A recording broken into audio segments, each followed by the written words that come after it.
I was asked to calculate x to the 2028th power. Given that x minus 1 over x equals the square root of minus 1 without using complex trigonometric formulas.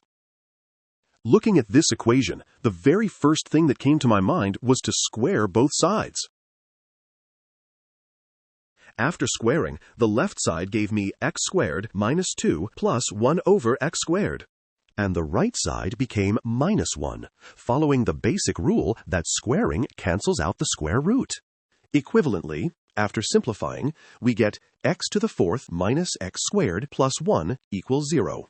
Multiplying both sides by x squared plus 1 takes things even further, simplifying the expression all the way to x to the sixth plus 1 equals 0, which means x to the sixth equals minus 1.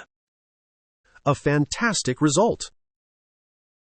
Now, simply notice that 6 divides 2028 to give 338.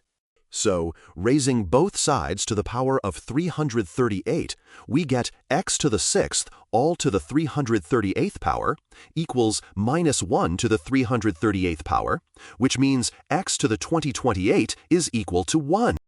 A beautiful solution that doesn't require complex numbers or advanced formulas.